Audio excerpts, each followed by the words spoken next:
I cook a lot of recipes from that app, and I'm always looking at what the commenters are doing and what they think and what worked for them and what they would do differently next time. And then, of course, the comments are also just full of these like mini soap opera comments. Like people just come to like lay it all out. Yeah. And like we really love those people.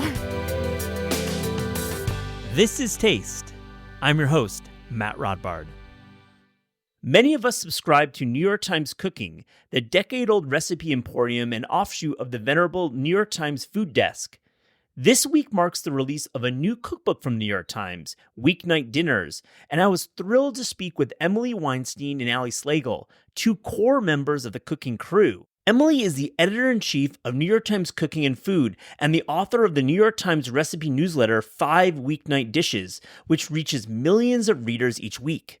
Ali Slagle is a cookbook author and a key contributor to New York Times Cooking.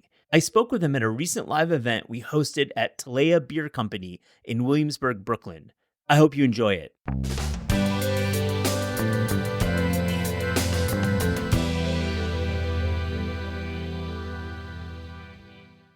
My name is Matt Rodbard. I'm the editor-in-chief of Taste and the host of This is Taste, which is a podcast. We're recording it live, so this will be on our feed. This is Taste is the name of the show.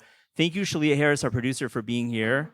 And thank you, Talea, for hosting us. This is a wonderful space, and I think maybe the first of many conversations we'll have here for Taste. But Emily Weinstein and Ali Slagle, welcome. How are you guys doing? I'm great. Thanks for having us. I love talking with you. We've done it before, and you have one mic, so you can shift between the two. And do it that way. Thank you. And this is our third conversation. I think, Ali, you've been on the show a few times. And I want to first talk about a little bit about where we're at right now, which is the fall restaurant season.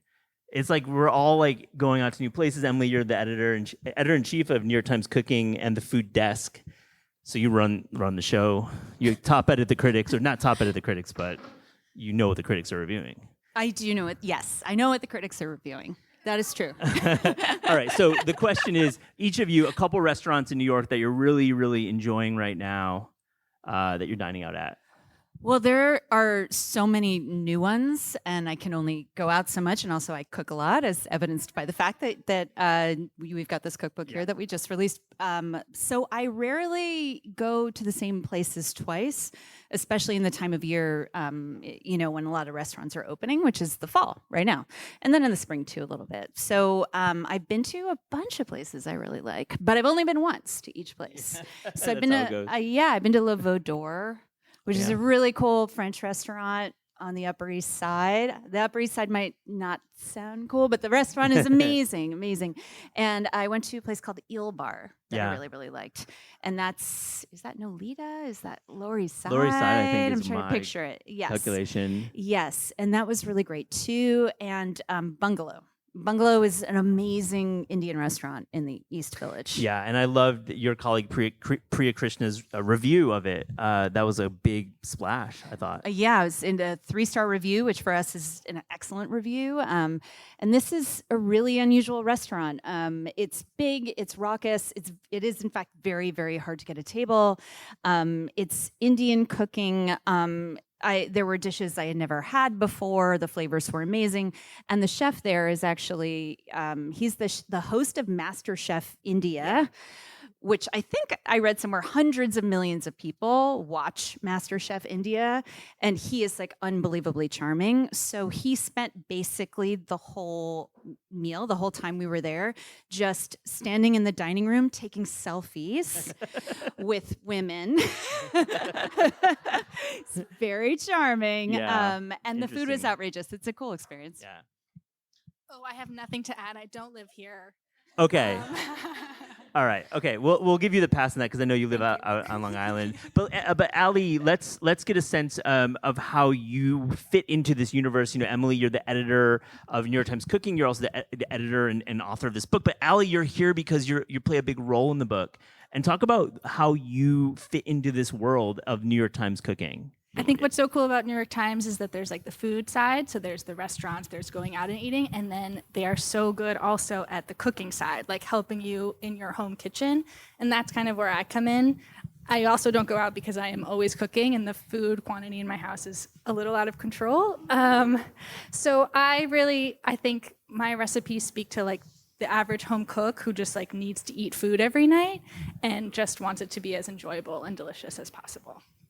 Well, we're going to dive into the book, but I have one more question, Emily. Just set the table about your role at the New York Times, Cooking and New York Times Food.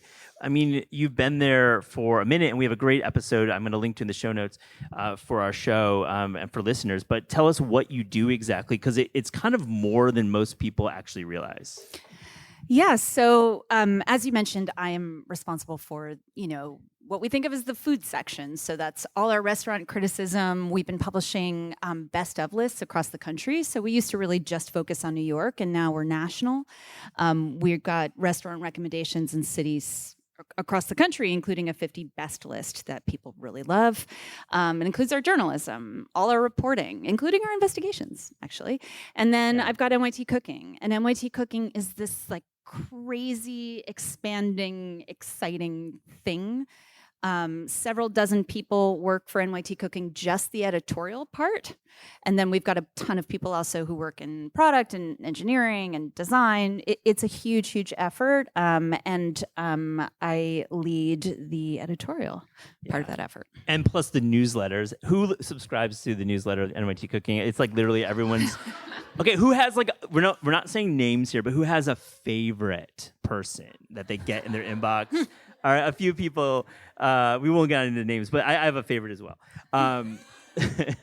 Let's talk about dinner, the topic of your book, Easy Weeknight Dinners. And I'm going to ask each of you, well, first, I feel this book, it could be retailed weeknight dinners for people who really just don't have the time.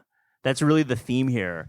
And really all the recipes are under an hour, and you really take great pains to make sure that these recipes are so well tested that they don't take the time. So tell me, each of you, was there a time in the past couple of weeks where you literally had no time for dinner and you made dinner and it was good? It doesn't have to be good. It could be like, okay, you don't have to say it was good. Emily, then... Yes. Yes, definitely. And I made a recipe in the book. I made the chili crisp fettuccine Alfredo.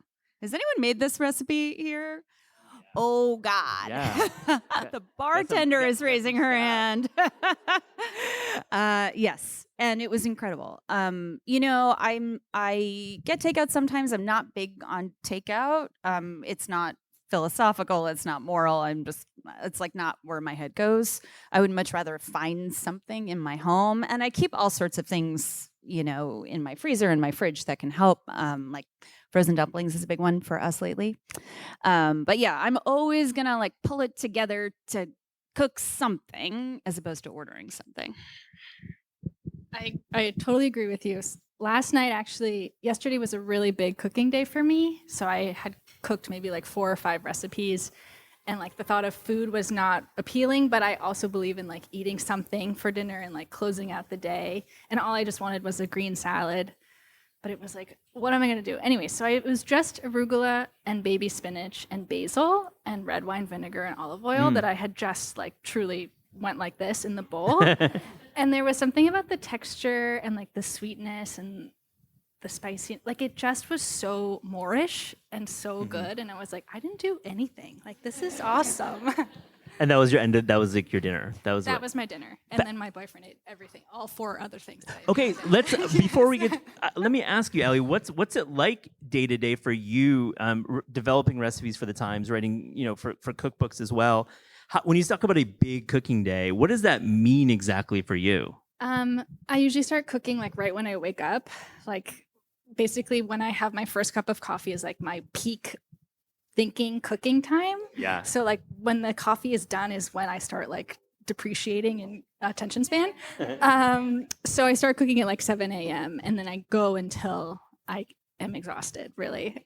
So usually it's like 3 or 4 recipes a day, and that might mean like doing one recipe over and over and over again, running to the grocery store like as many times as I need to, or I'm doing like a couple that I'm working on in the mix. But it's like a lot of like cooking, dishwashing, thinking, editing, whatever, like just trying to hone the recipe.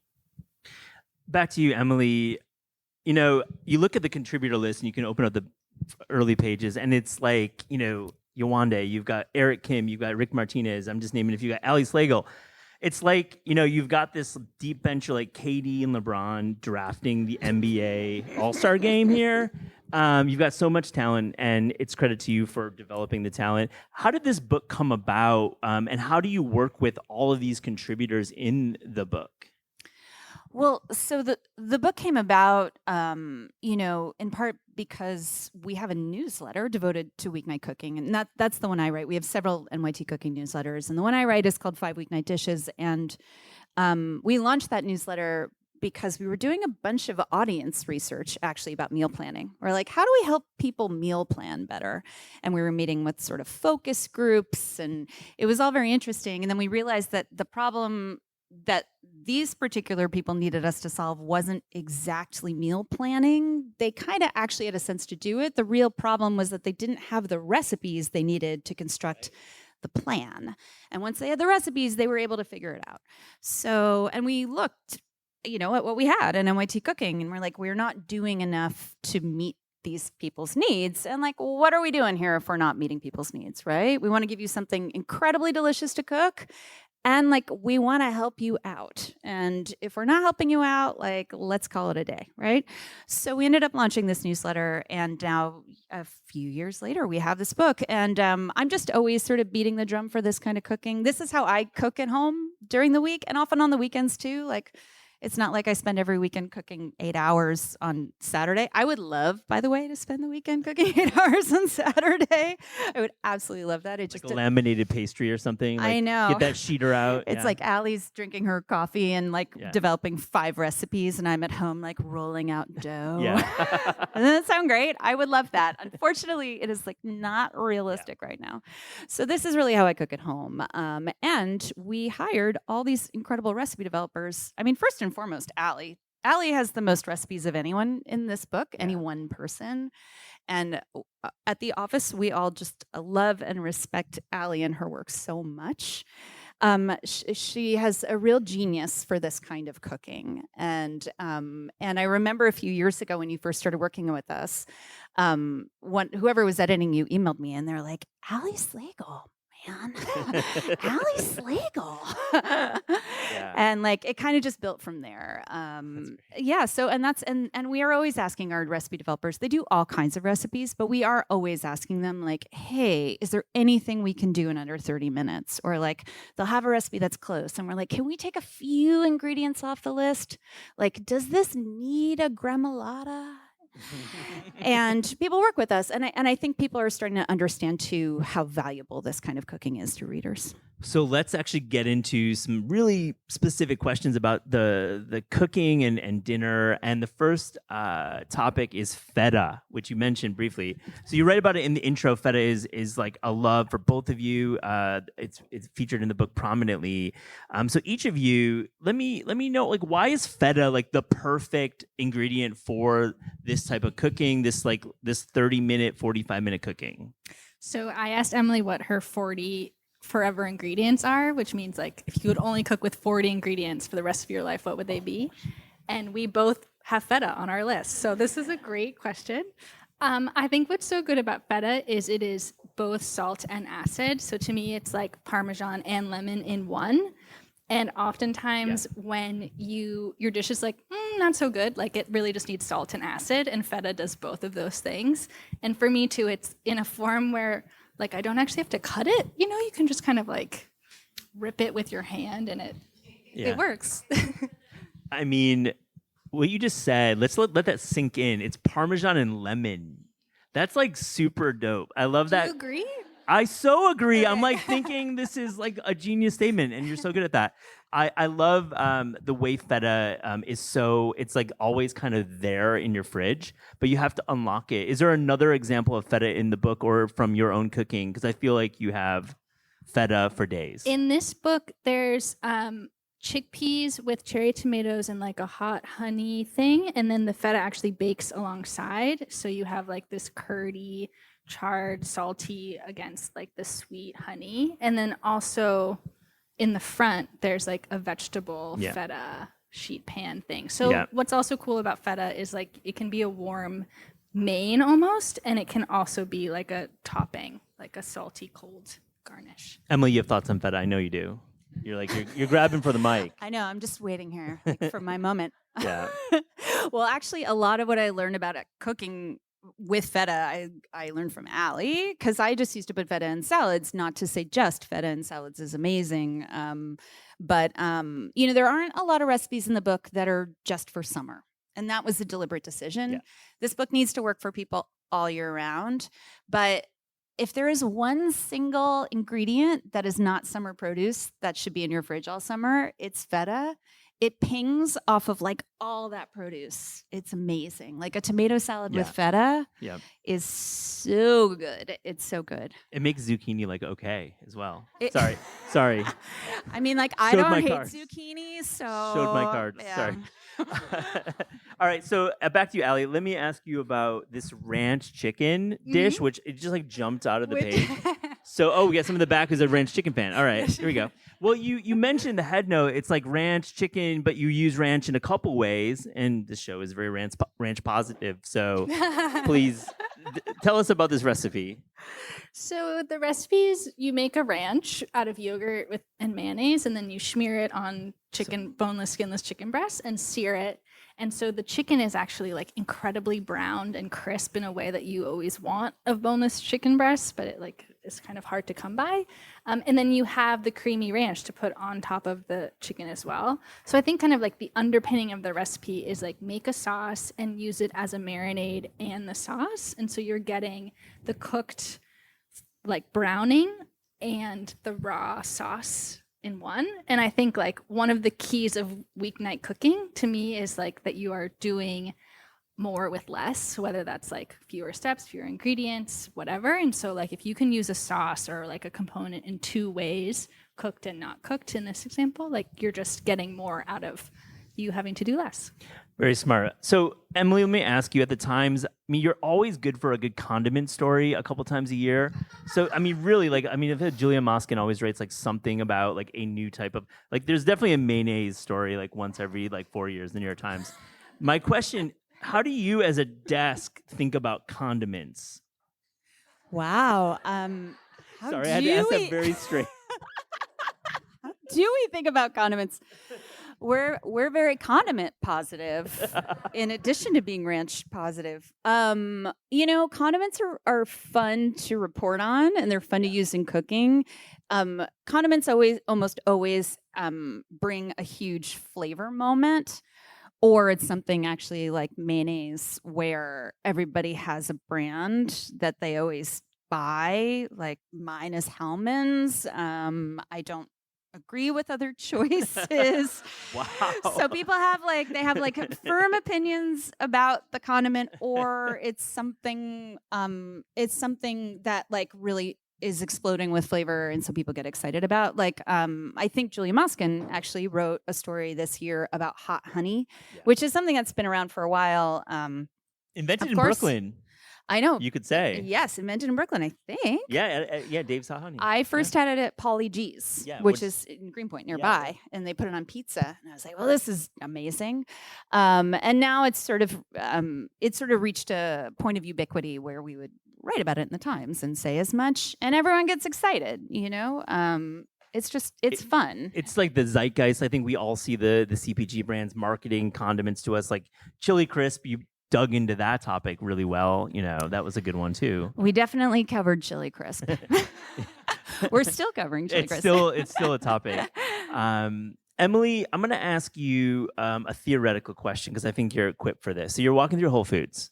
You've ended your day. You're busy and you're thinking about dinner, and you end up in the seafood counter, because I think the seafood counter is like we all have aspirations to cook more seafood. We love seafood. We're looking at the cases. There's like lots of different. There's whitefish and there's salmon, etc. How are you buying something from Whole Foods, taking it home, and making a meal in 30 to 45 minutes? That is a good question.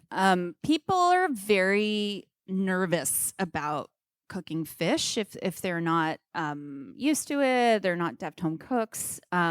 Fish is expensive, right? Totally. And whole fish totally freak people out. I do cook whole fish at home. And there's this aura of like, wow, this is so easy to mess up, right? And people just don't know very much about it. And I think that all coalesces into a sort of like anxiety around cooking it. And so people don't do it. Well, the boring answer is because I'm usually also feeding my children. Yeah. They really love salmon. Salmon is an easy sell for them. We eat wild salmon. So I'm buying, and I buy like a side of salmon, which is, I buy like one big piece basically instead of the individual pieces. It's, it's, I don't know, it just makes sense to me to cook it that way. It fits on a sheet pan. It's not like crazy huge. And because wild salmon is leaner, I'm cooking it in a lot of fat. Putting like extra olive oil on that pan or extra butter. And they'll eat it. And then I will just keep theirs really simple. I'll put a little salt on their side of it. And then on our half lately, I've been like, our meaning me and my husband, the adults. I'm just like dumping za'atar on it. Yeah. I have like a big jar of za'atar Very at home, smart. and then you drizzle it with olive oil, and it's totally delicious. It's really simple. Just roasting it. You're roasting it with like. Oh yes, I forgot to say I'm roasting it. I'm turning on the oven and putting the salmon in the oven. Yeah, on the sheet pan. On a sheet pan, like probably about 425, and check it often. I wish I could get more people to cook whole fish at home. Yeah. I do that when it's just me and my husband. I will pop whole fish in the oven. I'll stuff some herbs. I mean, and it's lemons cheaper and it's often pretty fresh. I mean, you can It's- guarantee if you look at the eyes, you can actually see the egg, the fish. I know we publish recipes for whole fish Yeah. because we think people should eat them. There are a lot of really good reasons to eat them. There are a lot of sustainable options. People don't go for it. But when it's just me and my husband, I will do that. Allie, same question. You might have a different result. You're looking at the counter. You live in Amagansett, so you got some nice seafood out there. Might be a little different story. What's your answer for this question? I just would also like to give a plug for wild salmon. If Yeah. you are afraid of wild salmon, I did write about wild salmon because I also think it's really amazing, but it does take, if you're used to farm salmon, like it takes a little bit of a couple mental steps. So I would suggest it. In terms of like, is fish scary and what do I buy? Probably the most sustainable thing you can do is cook and not waste whatever fish you do buy. So if you're gonna buy something, like really cook it and don't like let it sit around and question it. And then I would say like really throw it in the oven. I would go a lower temperature, like 300, 325, so that it doesn't dry out, and it would work for something leaner like wild salmon. And you kind of like, you don't have to like hit the moment when it overcooks. It's like a slower, more patient affair. Or if you like crispy skin, just like in a skillet the whole time on the skin side over medium heat, and the like gradual heat will cook up the fish. I think like basically those are the two things you need to know, and pick one and it'll work. Very smart. Allie, sticking with you, you take those store-bought gnocchis that are challenging. I think we look at them and we like question ourselves when we want to buy them, but we should buy them because there's a lot of cool things you can do with them, and they're affordable, and they're already there, and they're in your cooler, basically every grocery store. So tell us about the way you embrace these. You've embraced them in your books. You've embraced them on the Times. How do you cook with these gnocchis? I want to know how Emily cooks with them. But I learned about those store-bought gnocchi from Nigella Lawson. So if it's good enough for her, it is definitely good enough for me. But basically, she was like, don't think of it as gnocchi because it's like too chewy. Think of it as a potato. Like, what do you want to do with a potato? Like, you want to get it crispy. In some book of hers, she calls it like instant roasted potatoes, and she just like roasts them on a sheet pan and serves them with mustard. I was like, wow, that's so cool. So don't think of it like gnocchi. Think of it as like a potato chew or something. Working on the rebrand here, I like that. Yeah. And basically like get them crispy. Like add a little sauce, add some vegetables, but don't expect fluff. Expect like a good mochi chew. So how do you achieve that exactly in the pan? Like, is there a technique that you can point to? So you can either brown it in a pan in olive oil. In the book, there's the skillet gnocchi with burst tomatoes and mozzarella, I think. Or you can roast it in a sheet pan. with a lot of olive oil. I've done it like with sausage on the sheet pan, coming soon to New York Times Cooking. Or what else have I done? Brussels sprouts in the skillet. So it's just like I don't know, you just brown it. But you don't have to boil it, I guess I should say. You don't have to boil them first, just brown them. Yeah, Emily, your adventures with gnocchi, what do you think? They're impossible to stop eating. Yeah, right. Once you have toasted them in the skillet and put some salt on there, it's like, I also first learned about them from Nigella Lawson, but the recipes I cook are actually mostly Allie's. You know, they're delicious, and she does a lot with this. But yeah, every one of these recipes starts with the step where you toast it and then you put it aside. And I'm just like snacking on them, just toasted before I even put them back in the pan. It is dangerous, but delightful. Well, I appreciate the gnocchi cosign, because I think we all like have second guessed ourselves. But there are a lot of gnocchi recipes. Emily, back to you. Now, it's 10 years since you've had NYT Cooking. Yeah. And many of us, we think of NYT Cooking as the app, perhaps, or the website or the newsletter. But amongst all of these platforms, there's comments. There's us, the community, commenting and reading the comments, because I think Eric Kim's been on a bunch of times and we've talked about the comments. He reads the comments. Allie, I'll ask you the same. But first, you, Emily, let me ask you, how does this community play out in your recipe development? It's striking how large it is. It's very, very large. If you go around our country, NYT Cooking is in a lot of homes, and that's remarkable. That has not always been the case. It's something you should be very proud of. How do you think about your community, and how do you learn from them? We love our community, and it really has a life of its own. The NYT Cooking Comments. NYT Cooking Comments actually have their own Instagram fan account. Yeah. Which, if you do not follow it, is amazing. We all follow it, and we all at the office love the comments. So first of all, the commenters are very smart. They're really good home cooks. And I'm not talking about maybe the ones who are like, I swapped like the sugar for flour and the pork for pork for mushrooms, and then I added some lime and it was disgusting. And we're like, well, like, follow the recipe. Maybe not that, but I look at the comments before I cook a recipe for the first time. I am just curious, just as a cook. And I should also say I'm like an NYT Cooking power user. I'm a super fan. I cook a lot of blue check. The blue check. Yeah. I cook a lot of recipes from that app. And I'm always looking at what the commenters are doing and what they think and what worked for them and what they would do differently next time. They're really thoughtful. And then, of course, the comments are also just full of these like mini soap opera comments. Like, people just come to like lay it all out. Yeah. And we really love those people. They're just amazing. They feel comfortable and they're just going for it. Is there any like first name that you like circulate around the office? Like, wow, we have another one from blank. I see you dodging this question. I am not aware of that. All right, okay. I am not aware of Fair that. enough. Yes. All right, Allie, back to you. Do you read the comments for your own recipes? I do read the comments, mostly to make sure that I didn't make an error in my recipe, because people will tell me if something is confusing, which I appreciate, because sometimes things are confusing. I do read them. My favorite comments are the ones like on nostalgic recipes. Like, I do a lot of classic dishes, and people love to kind of tell their stories about the recipes. I just published a grilled PB&J, which is like a buttered toasted PB&J, and is really amazing. But this one, the comment section is like, if you need like a pick-me-up, please go read this comment section. But this woman was like, I've been eating this for 90 years. And I just I had to sit with that. I was like, wow, like this really takes her back. And she explained like how her mom had a special dish that she would, anyways, I really appreciate those stories, because it puts the food in a larger context. Do you ever jump in and comment and reply and like maybe not scold or maybe not disagree, but have feedback on comments?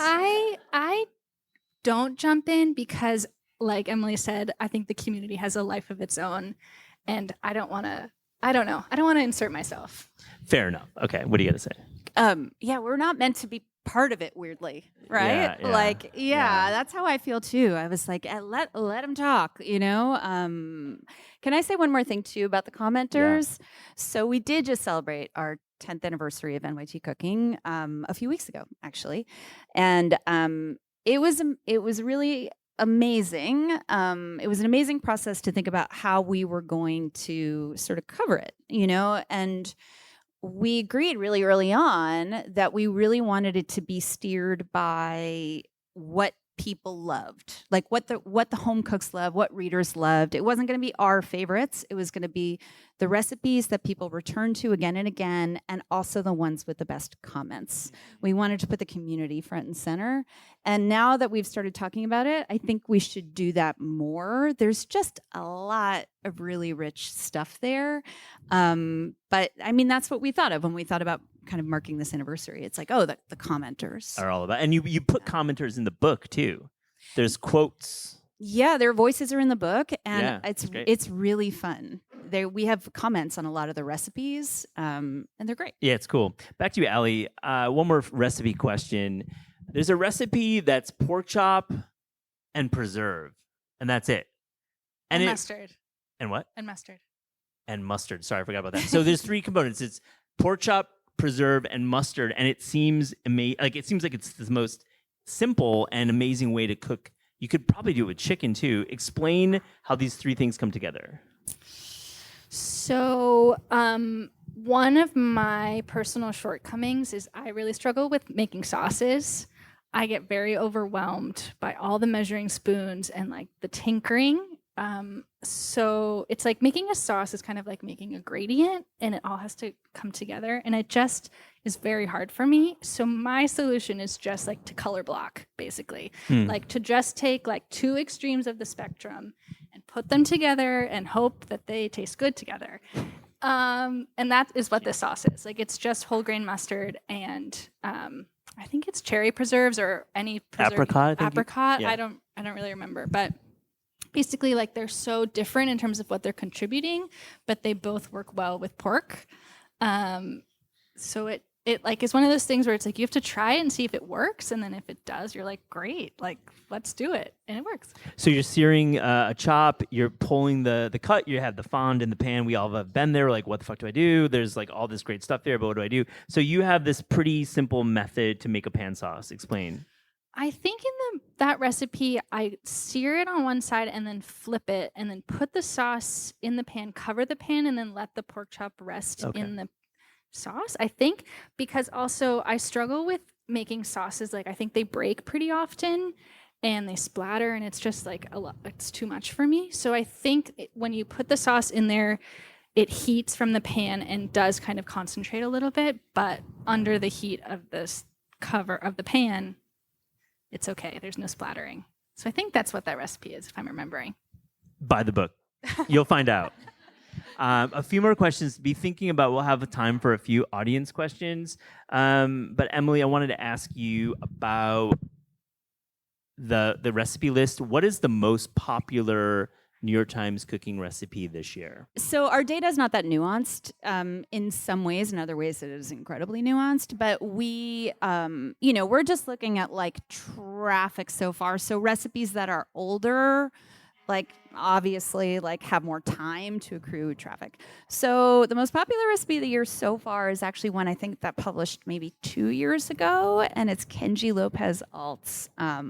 It's the San Francisco Vietnamese American garlic noodles. Yeah. Yes. Wow, So this is the one that people have looked at the most this year so far. I think this recipe has 20 cloves of garlic in it. It's butter, it's garlic, it's fish sauce, it's pasta, or you can use another kind of noodles. He uses spaghetti. It's really good. Yeah, I've made it. Really, Has anyone really made it in the room? Raise your hand. Anybody? Yeah, a couple hands. Yeah, it's in the book. Yeah. Yeah. I love that. Thank you also for like checking on the data. You were like, before our conversation, you were like getting that data. I'm not spreading misinformation. That's not me. You work for the New York Times, so that is not what you do. All right, a few more questions. We often skip the last recipe in books. We often don't give the last recipe credit, but we know the folks who make the books spend as much time on those last recipes. So let's give that last recipe some credit. So on page 248, Rick Martinez chilaquiles. And why did you select this recipe for the book? Oh, I love Rick. Yeah. He has a few recipes in the book. Yeah. I just thought it was delicious and I wanted those flavors in the book. And, that's a recipe where if you want to go all out and fry the tortillas and make the chips, you can. I mean, chilaquiles is, you're making a sauce and you're cooking, you're soaking the chips in the sauce and you've got an egg. It's delicious, right? And but you can use store-bought chips, and so there's your weeknight shortcut. And it's just, I don't know, it's just a delicious recipe. It looks great. On This Is Taste, we ask guests about their discerning taste. So each of you, to close this interview, here's a little rapid fire, fast and furious taste check. Okay. Emily, I'll start with you. Okay. You ready? Yeah. You're good. You're ready. Okay. You're not ready. You're ready. Okay. All right. Yeah. The best fruit. Summer peaches. I mean, it has to be a lemon. Lemon is a great has to choice. be. Explain why. Why does it have to be? I don't know what I would do without a lemon. I would not have a job. Like, I would not know what to do with myself. Fair enough. The worst vegetable. Beets. Yeah. Ooh, not hitting many people. I don't know if there's a beet lob. No one's. It's good. I usually hide that. There's the tough one. I Yeah. was going to say, I could not disagree more. Oh. Wow. But it's a tough sell on recipes. Beets are a tough sell. Eggplant. Yeah. Okay. There's some responses Ow. in the audience. So why do you not like eggplant, Allie? Why not? I have had delicious eggplant. I do not know how to cook it well enough. Like, it's a personal endeavor. Like, I need to spend more time figuring out how I like to make it. Have you tried small? Have you tried the big? Yeah, it's like too small, it's too wrinkly, too big, it's too seedy and bitter. Like, I need to spend some time with it. Fair enough. Yeah. Leave it there. Maybe it's a story. The best dessert.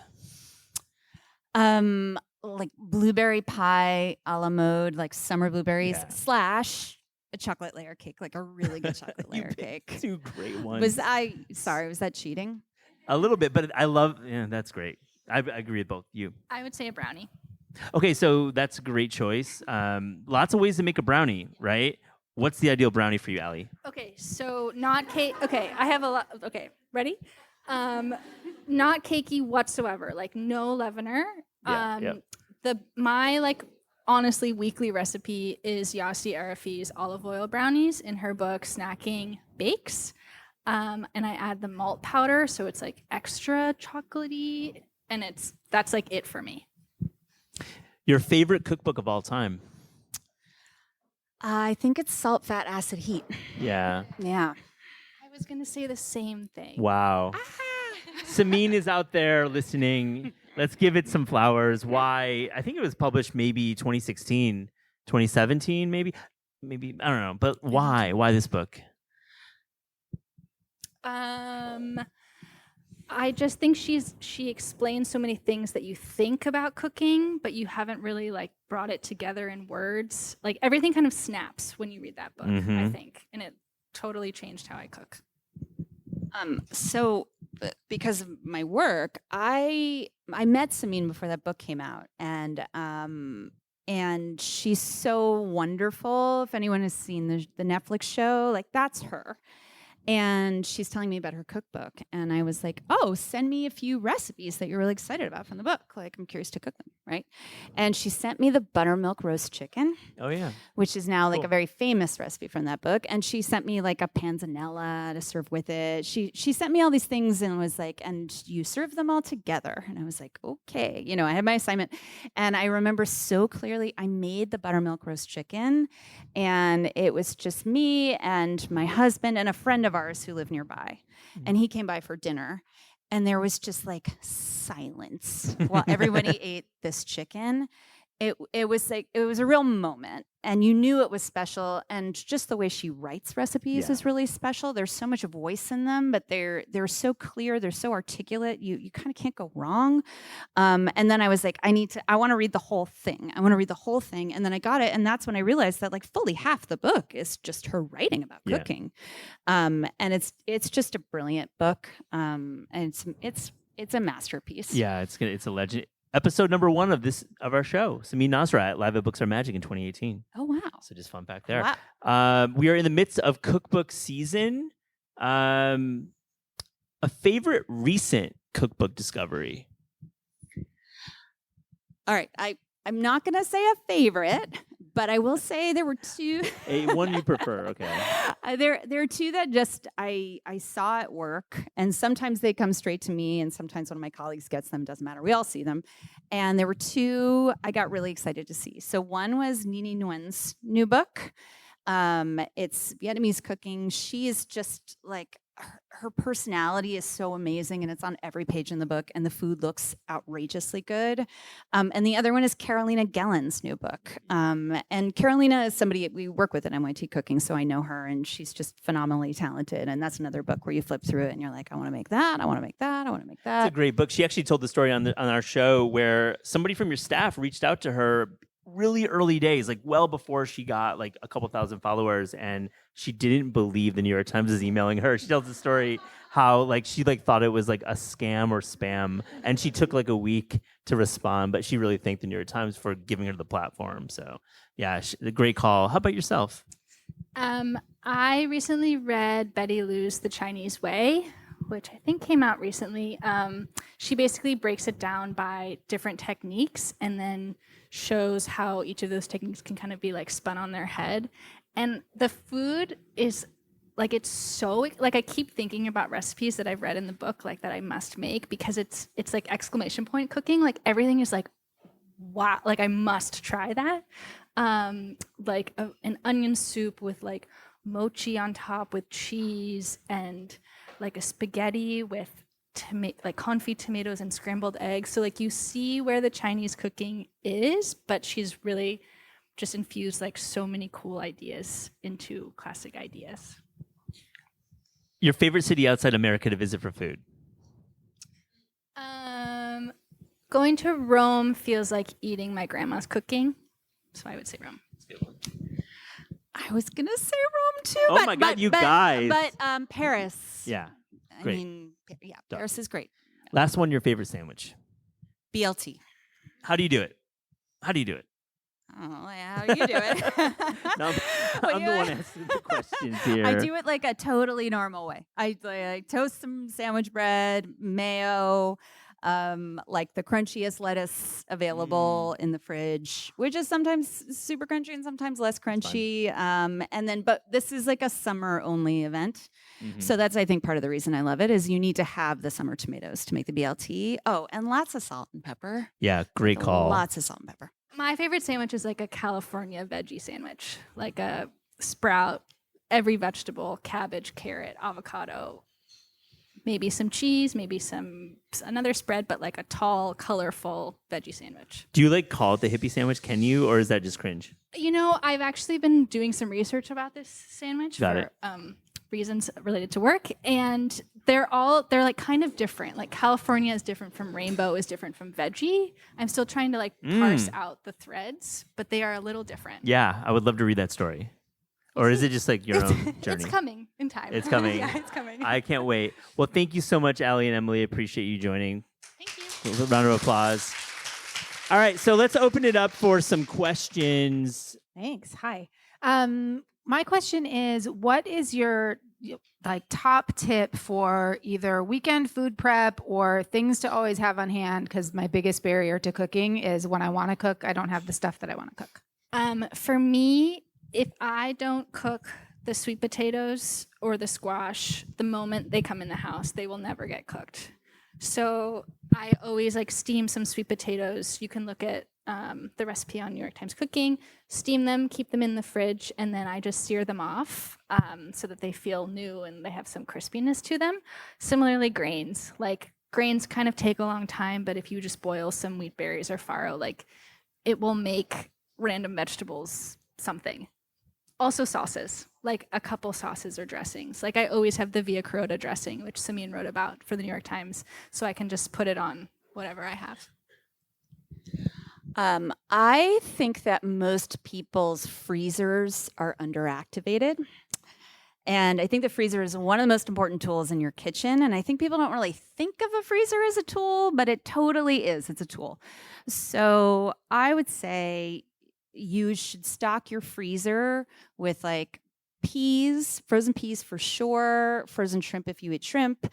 You can freeze like most everything. I think people don't realize that. Like when you thought it might not be perfect, but like the vast majority of things can actually just go in the freezer and be okay.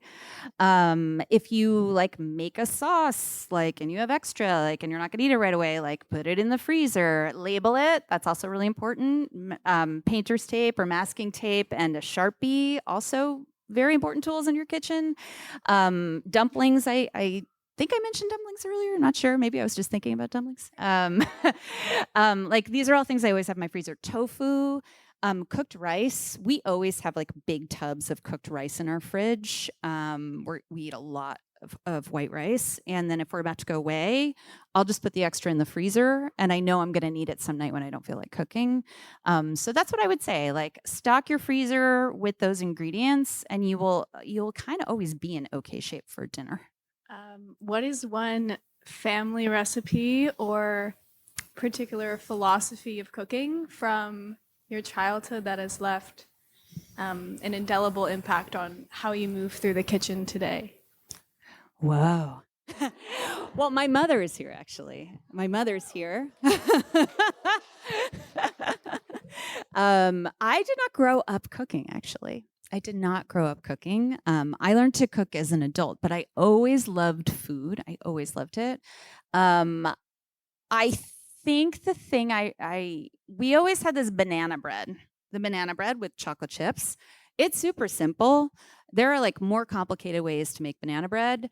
There are banana breads with a lot of spices. Like there's a lot of ways you can freestyle and they're very delicious. But I think the lesson there is sometimes the simplest thing is the best thing.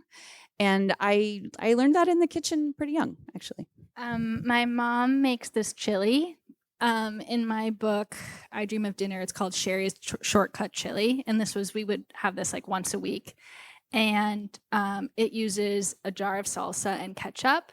I don't know if it's just because I grew up on it, but it like totally hits the chili mark in 20 minutes. And I think it kind of taught me that you are in charge of your own kitchen. And if it's delicious to you, that is what you should be making. Okay, hi. This is not exactly a question, it's more of a comment, but for starters, I have 2,700 pins on Pinterest that are all New York Times recipes. So I carry you with me wherever I go. Thank you very much. And I love the baked risotto with the greens and the peas. It seems like oftentimes I'm cooking for people who have food allergies or food issues, and I'm able to substitute some of the cheeses and things out for feta or for other things that are a lot easier for lactose people. And it seems like also there's all of a sudden a lot of gluten-free people in my life. And so that is really a great go-to. I use it as a side and I also use it as an entree. This is a very New York specific question, but say your entire apartment building lost gas and you haven't had gas in a year and you're cooking almost entirely in your toaster oven, what would you do?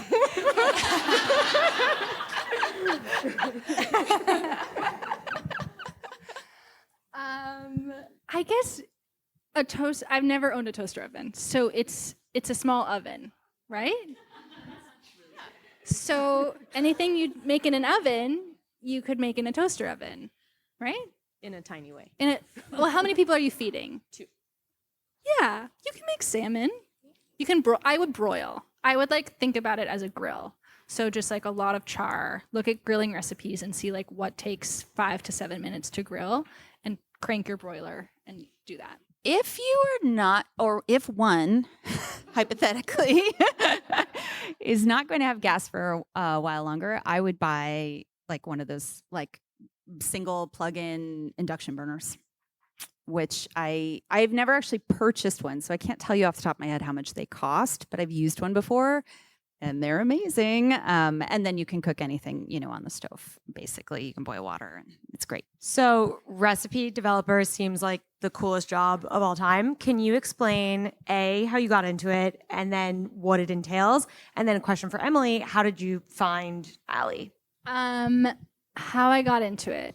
I used to be an editor at 10 Speed Press, which published this cookbook, and I learned how to write recipes basically by editing them and reading proofreader and copy editor notes.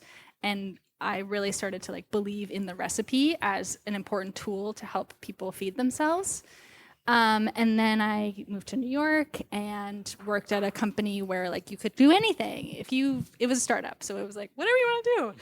So I was like, I'm gonna develop recipes. So I just like had a great opportunity to just try things and experiment. And I tried a bunch of things and found that development was kind of my favorite thing. And that's what I did. So recipe development is really like starting with an idea, and then for me, making it a recipe that as many people as possible can follow. So regardless of how much they know how to cook, but also like regardless of the tools they have in the kitchen, like I just want the recipe to be able to work for as many people as possible. So the question was, how did we find Allie? I don't remember. Will you tell this story? I mean, I can talk a little bit more about it, but will you tell the actual story? It was truly a cold email. I just emailed you. Okay, so what do you say in the email? What do you write? Well, it was like all about timing. I had noticed that they had hired a strategy editor, and I didn't know what that meant, but I was like, things are happening. Like, I'm going to email them because I had just gone freelance. And so I was like, this is what I can do. Are you interested? You were like, we might need some recipes developed. I mean that is how it happens a lot of the time. We're always looking for talented people, and that was actually very canny of you to notice that because we were growing at that moment. We had just hired a strategy editor, and if you're hiring a strategy editor, it means you're building out a strategy, and you're going to need content to serve your strategy. So I'm actually always a little impressed by the people who approach us because they notice something has changed and they have inferred from that there might be an opportunity for them in it. Doesn't always work out, but to me it's like, oh, this is somebody who's kind of thinking strategically and like they can kind of have a sense of the big picture, which I appreciate. It's not like a prerequisite, but I always notice that. But I was aware of Allie's work. I knew her name. You had worked on cookbooks, published cookbooks. I had heard people say nice things about Allie before. So it wasn't like totally out of nowhere, basically. But we really are always looking for people. And sometimes now we find people on social media. I would say actually often we find people on social media. Cookbooks too, like, if there's somebody who puts out an amazing cookbook or even just like a cookbook where you're like, wow, there's a lot of energy here. This is really promising. Like we get curious about that. A couple more questions over here. Anybody? Thank you. This is great. And you were just mentioning having food for as many people as possible. And you mentioned strategy. So I don't cook as much, but I see books and inclusion is such a way to involve more people and maybe younger generation of maybe other neighborhood than Williamsburg and Talia. So is there a strategy or do you see an opportunity moving forward to maybe feature not chef, but regular people who cook for their families who could be an inspiration for a greater number of us? Yeah. I mean, we again just to come back to that idea earlier of like, if we are not helping you, then like, what are we doing here? We should call it a day. And in order to know how to help people, we need to be kind of in dialogue with them and understanding them and kind of hearing from them and learning from them about their needs, and then hopefully taking those needs and whatever we learn from that conversation and providing something like interesting, inspiring, something that gets you excited to cook. And we're always trying to walk that line. It's like, hey, how do we help you with something you need and hopefully kind of take you to a different place in the process, right? And we learned that from interacting with home cooks and like, we really venerate recipes, I think people who are really great cooks are very like rightly proud of when they can cook well without recipes.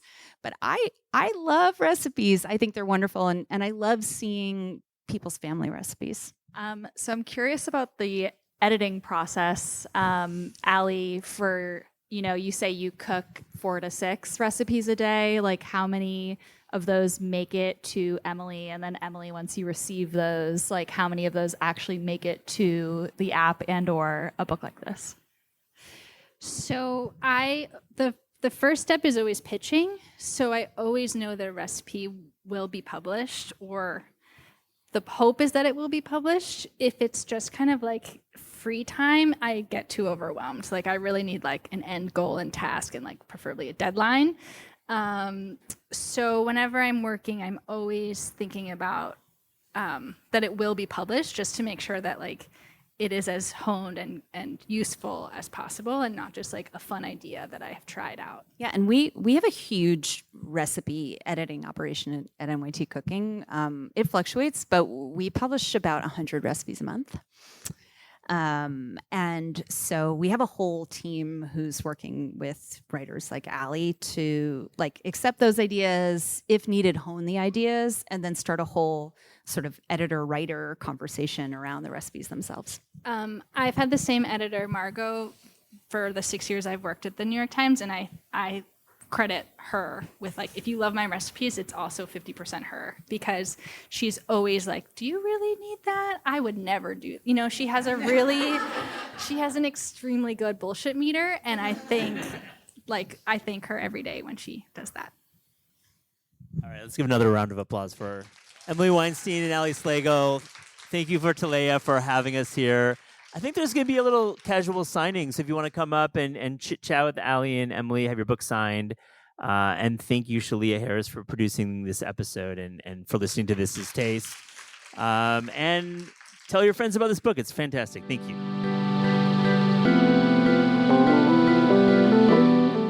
This Is Taste is hosted by Eliza Abarbanel and me, Matt Rodbard. The show is produced by Shalia Harris and Pat Stango and edited by Clayton Gumbert. Theme music by Steve Rydell. Visit Taste online at tastecooking.com and make sure to subscribe to our newsletter for updates on all cool things that are happening.